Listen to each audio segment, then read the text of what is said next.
Gawa sa pag-promote sa kalinaw, giorganisa sab sa Peace 911 ang caravan sa Marilog District, Davao City.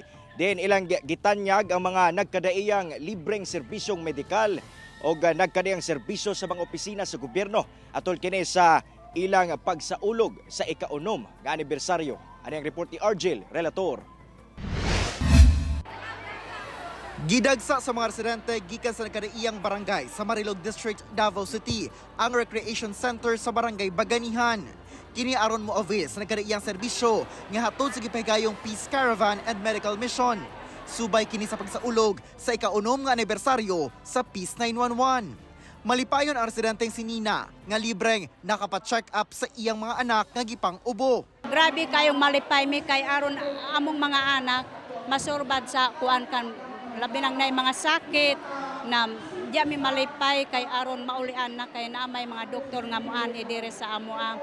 Dahong tabang matud pa ang Peace 911 labi na sa mga lagyong barangay aron mahatag ang ilang mga panginahanglan. Pero nakita o nabati na namo ang ilang pagserbisyo.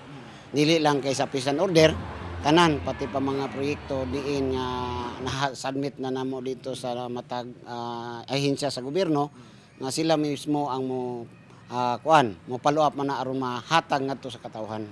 Pagpamatuod sa kalampusan sa Peace 911, mao ang pagkabot sa tinguha nga nahimong insurgency-free ang syudad. Kung naagi mulo ang tao, you have to be a working government to address that. No matter how small or big or small, dapat naa ang government na makita ni na mga challenges or kanina mga concerns sa mga tao. Tungod niini, nakasulod ang mga inisyatibong pangkalambuan sa mga komunidad nga gawa sa sentro sa syudad.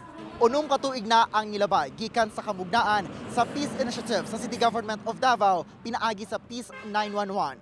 Ang challenge nila karon nga mao nga ma-maintain ang samang kalampusan sa pagkabot sa tiunay nga kalinaw pinaagi sa programa. Kauban si Metro Awing sa kamera. Ako si Argel, relator para sa One Mindanao.